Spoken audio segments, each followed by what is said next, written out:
तो हम जिसमें पढ़ रहे थे directive principle of state policy के बारे में हम लोग पढ़ रहे थे। तो directive principle of state policy के बारे में हम लोग पढ़े थे।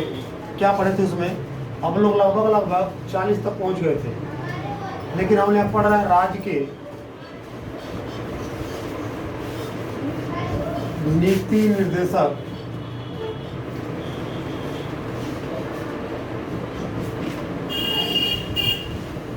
Directive principle of state policy या राज्य के नीति निर्देशक तत्व के बारे में हमने पढ़ लिया था। इसी के बारे में हम लोग पॉइंट में कुछ पढ़ रहे थे, कुछ पॉइंट हमने लिखवा दिया था। आर्टिकल 36 से लेकर के 51 तक ये था राज्य के नीति निर्देशक तत्व। मैंने बताया था कि राज्य के नीति निर्देशक तत्व एक राज्य के वो कर्तव्य होते हैं और रिस्पॉन्सिबिलिटी होते हैं जो किसी भी राज्य को या वेलफेयर स्टेट बनाने के लिए या कल्याणकारी राज्य बनाने के लिए एक राज्य को निभानी चाहिए। इसमें हमने पढ़ लिए थे आर्टिकल 40 तक। As the state should have be provision, यानी प्रत्येक राज्य में पंचायती राज का प्रावधान होना चाहिए। प्रत्येक राज्य में पंचायती राज का प्रावधान होना चाहिए।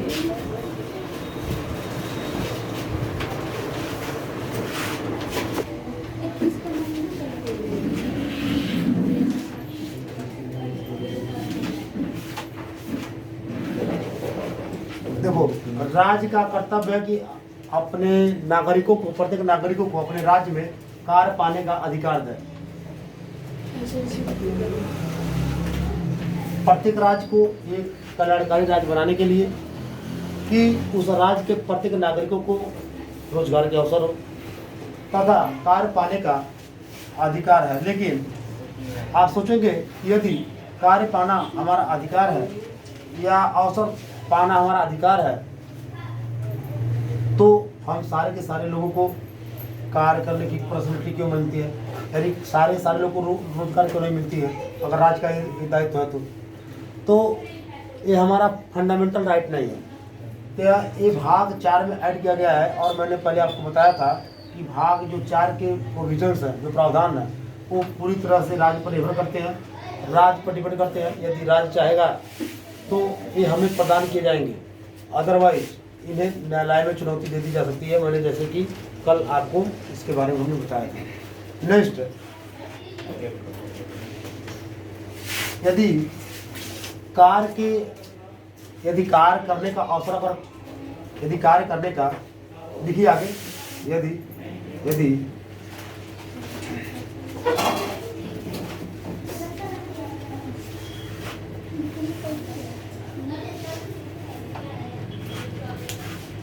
राज्य के निर्देशकता तो मैं लिखी कुछ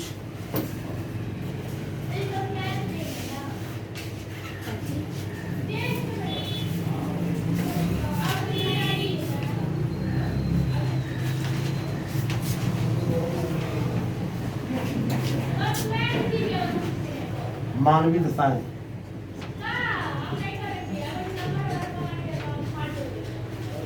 प्रदान करना भी राज्य का कर्तव्य है।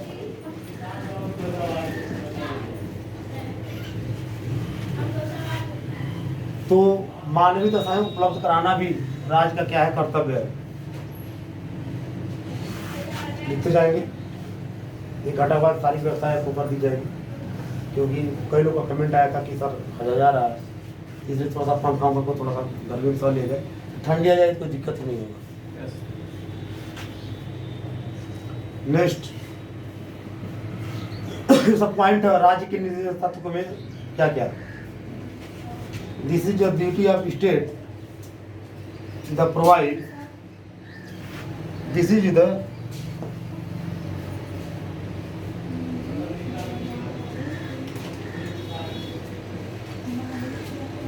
लिखेंगे कार्य को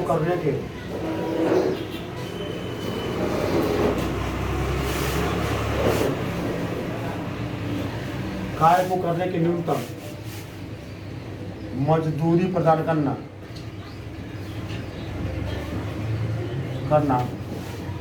भी राज्य का कर्तव्य है।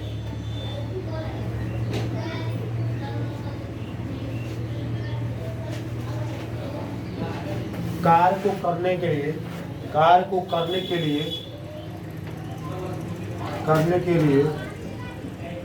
न्यूनतम मजदूरी प्रदान करने का। अब ये इम्पॉर्टेंट है आर्टिकल 44। ये 40 इम्पॉर्टेंट का जो पढ़ा दिए, 44 इम्पॉर्टेंट है, इम्पॉर्टेंट का लीजिए। This is the duty of state. 44 में एम्प्लॉय यूनिफॉर्म सिविल कोड, हम कह सकते हैं हिंदी में लिखेंगे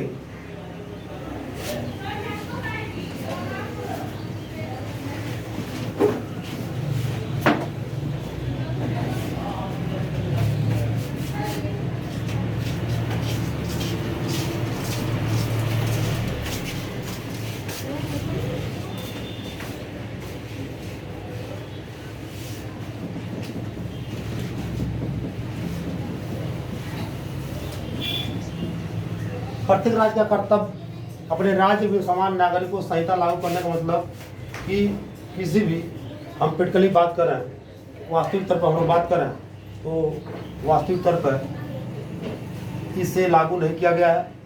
केवल एकमात्र राज्य है या ओनली स्टेट हम जो कह सकते हैं कि विच अप्लाइड, मतलब एक मात्र राज्य जो समान नागरिक संहिता केवल एक ही जो राज्य लागू किया है। वो कौन सा देश है? वह राज्य कौन है? गोवा में। गोवा ऐसा राज्य है जो नागरिक संहिता लागू किया गया है, लेकिन बनाया ही गया है कानून में कि प्रत्येक राज्य का कर्तव्य है कि अपने राज्य में समान नागरिक संहिता लागू करना चाहिए। लेकिन अभी तक कहीं हुआ नहीं था, केवल एक राज्य में हुआ था। कहाँ पर? गोवा में।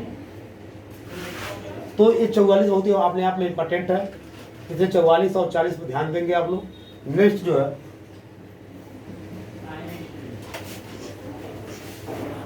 आराम से याद करते रहिएगा, बहुत स्लो चलना है, याद करते रहना, लिख के बैठना नहीं है, साथ साथ में याद करते चलिए, रटते चलिए, समझते चलिए।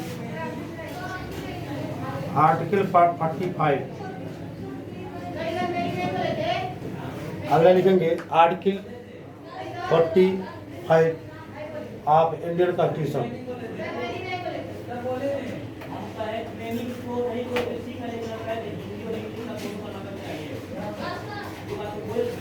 छह वर्ष तक की आयु के बच्चों के लिए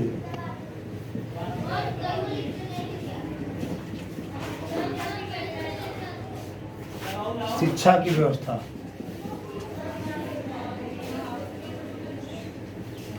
the facility of education for the children up to 6 years. 6 वर्ष तक की आयु के बच्चों के लिए शिक्षा की व्यवस्था या facility of education for the children 6 years. 6 वर्ष तक की आयु के बच्चों के लिए शिक्षा की व्यवस्था। अगला लिखिए आर्टिकल 46।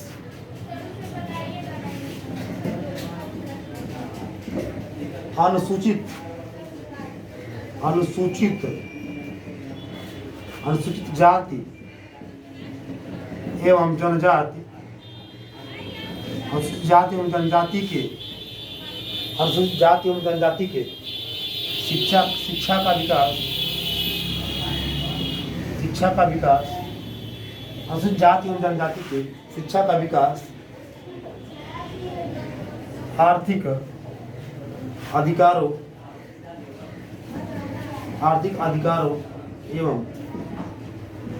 शोषण से सुरक्षा।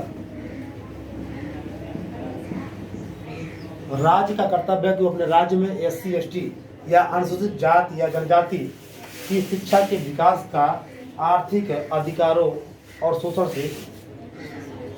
से सुरक्षा प्रदान करे। ये आर्टिकल 46 से कहता है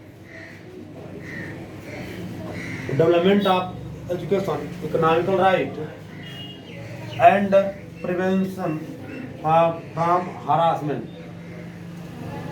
डेवलपमेंट ऑफ एजुकेशन यानी शिक्षा का विकास, इकोनॉमिक राइट आर्थिक विकास, एंड प्रिवेंशन फ्रॉम हरासमेंट या शोषण से सुरक्षा for SC and ST, for SC and ST।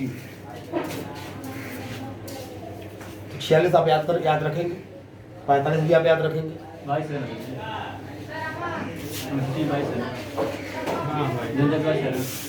Article 47, article अनुच्छेद 47,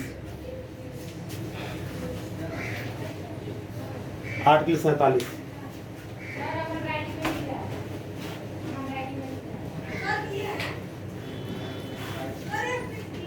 47 में लिखेंगे लोक स्वास्थ्य को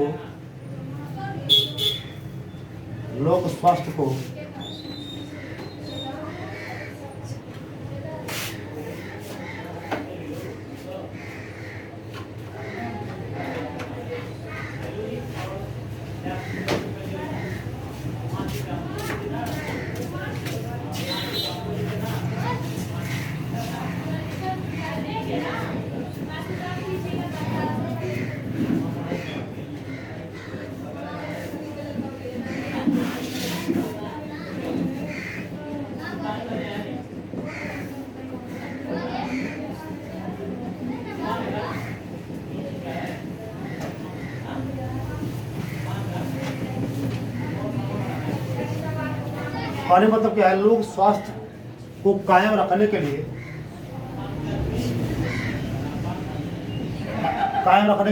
राज्य किसी भी खाद्य पदार्थ या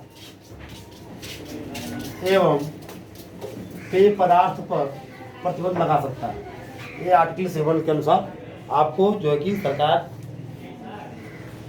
प्रतिबंध लगा सकता है।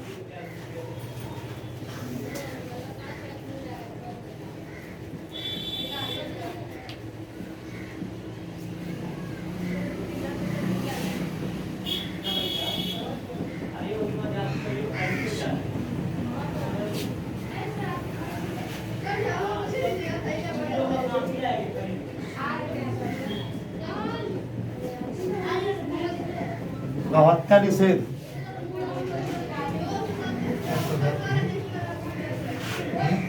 Development of agriculture and animal husbandry and provision of गाउ स्लॉटर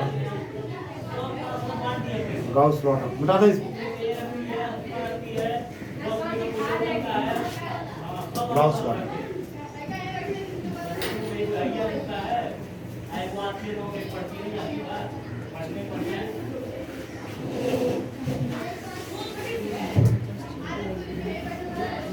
लोक स्वास्थ्य,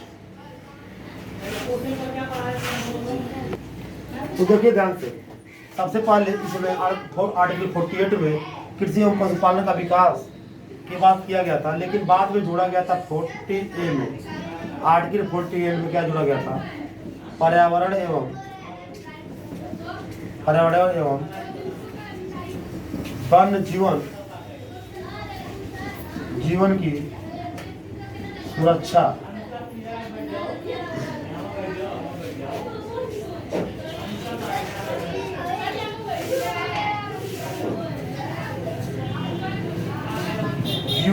करें। राज्य के बारे में ही कहा गया था, राज्य पर्यावरण एवं वन्य जीवों को सुरक्षा करें। किसके बारे में कहा गया था, राज्य के बारे में। राज्य जो है पर्यावरण एवं वन्य जीवों की सुरक्षा करें, एक 48 में लास्ट में जोड़ा गया था। ठीक है,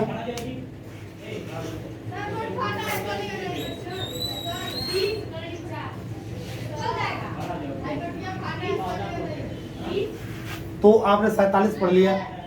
लोग स्वास्थ्य को कायम रखने के लिए राज्य किसी भी खाद्य पदार्थ एवं पेय पदार्थ की प्रतिबंध लगा सकता है, साथ साथ में आप याद करते हुए चलना है।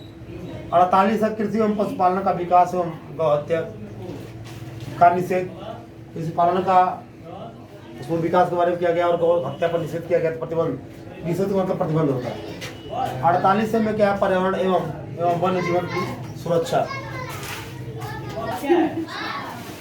तो बाद में 48 को जोड़ा गया है, और 48 को जब जोड़ा गया है पर्यावरण एवं वन्य जीवन का, तो किस संशोधन में, तो ये लिखेंगे 42वें संविधान संशोधन में। 42वें संविधान संशोधन अधिनियम 1976 के तहत, 42वें संविधान संशोधन अधिनियम 1976 के तहत, इस आर्टिकल के तहत हमारे संविधान में क्या किया गया, जोड़ा गया था। क्यों? पर्यावरण एवं वन्य जीवों की सुरक्षा करें। आर्टिकल किस संविधान संशोधन के लिए? 42वें संविधान संशोधन के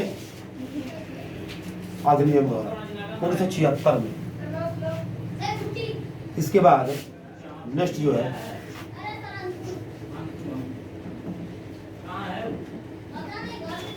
48 हो गया, 48 से ए हो गया, 47, 48 से आर्टिकल 49, ठीक है, जिसमें है लिखेंगे राष्ट्रीय स्मारकों की, राष्ट्रीय स्मारकों की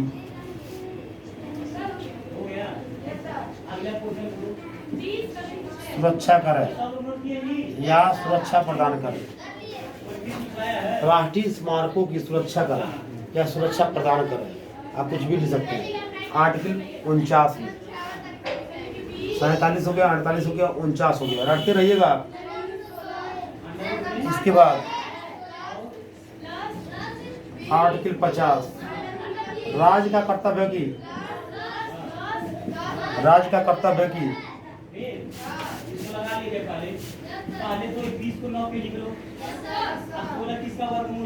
कार्यपालिका, कार्यपालिका एवं कार्यपालिका एवं कार्यपालिका एवं न्यायपालिका, कार्यपालिका न्यायपालिका का पृथक्करण करें, का पृथक्करण करें।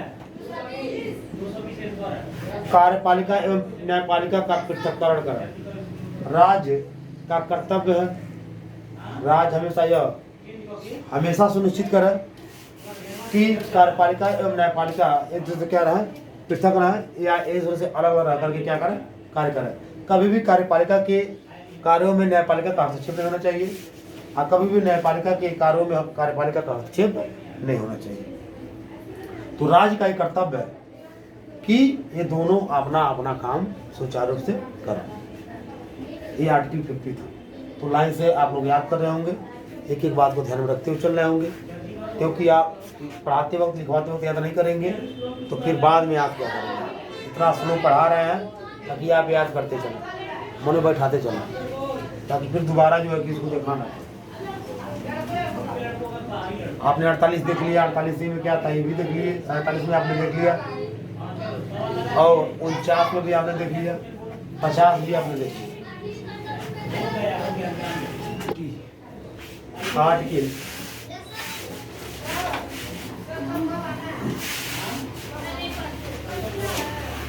एक तारीख है, एक तारीख के सुबह में 5 बजे और 5 बजे है। आर्टिकल 51 में लिखेंगे बाहरी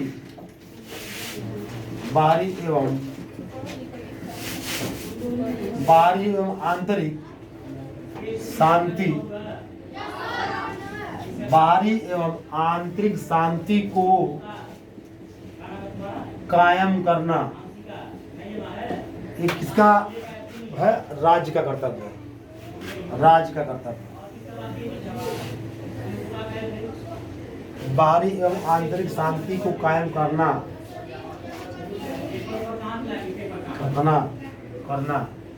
राज्य का कर्तव्य है।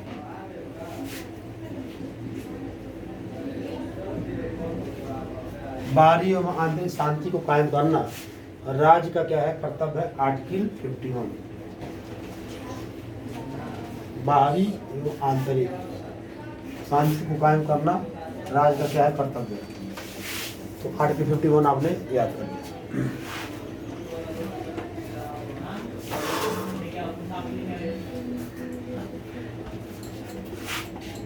हमारे आपको सबको पता है कि हमारे संविधान में एक भाग को और जोड़ा गया था, ठीक है। तो भाग संविधान का भाग 4A हमारी फंडामेंटल जो ड्यूटी जो जोड़ी गई है संविधान के भाग 4A में।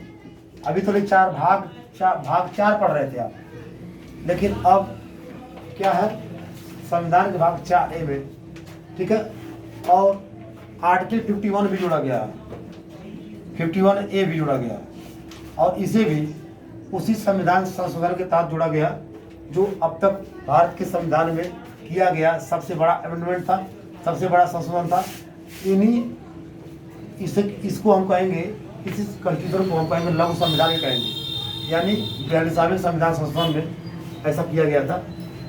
यानी 42वें संविधान संशोधन में आर्टिकल 51A लिख सकते हैं, क्या लिखेंगे? देखिए 42वें संविधान,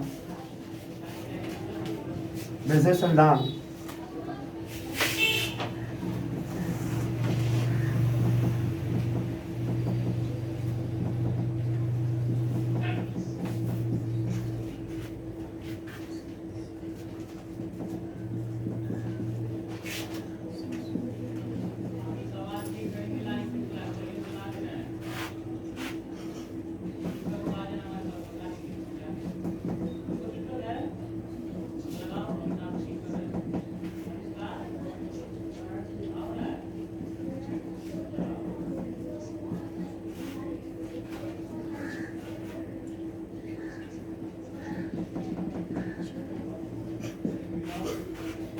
बेलसावी संविधान संशोधन के अधिनियम के तहत आर्टिकल 51A में भाग 51A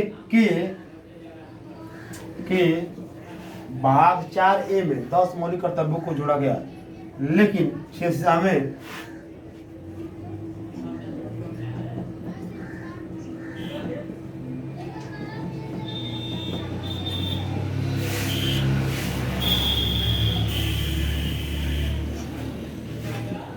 में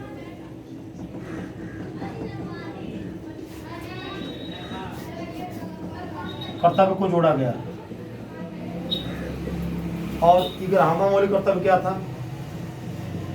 6 से 14 वर्ष के बच्चों को निःशुल्क एवं अनिवार्य शिक्षा।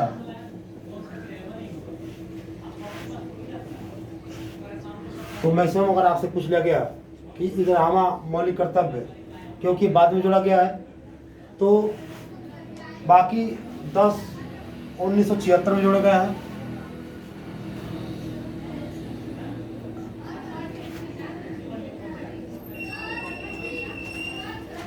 और जो 11वां है इसे जोड़ा गया था 66वें संविधान संशोधन अधिनियम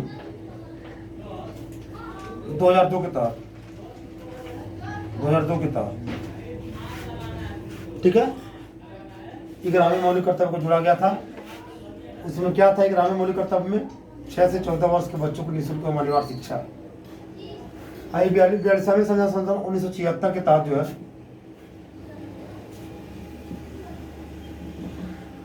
आर्टिकल 51 के भाग 4 में 10 मौलिक कर्तव्य को जोड़ा गया था।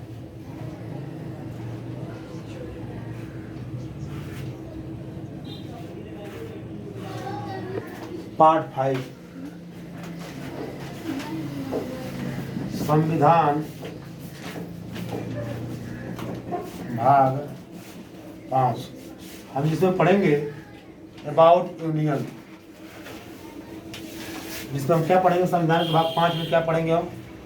About union. ये सब कुछ मिटाता हूँ, सब साफ साफ लिखता हूँ।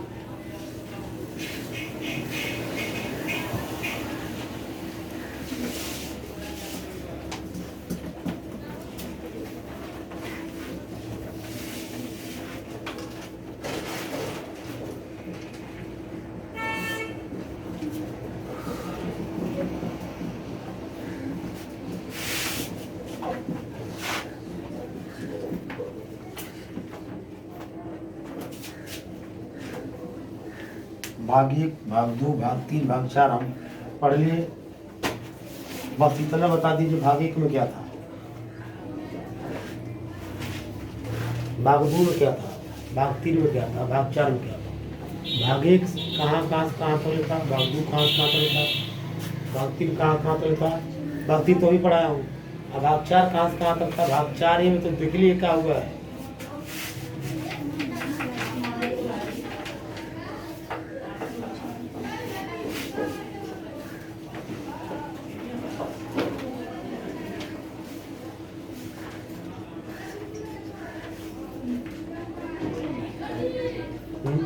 चलो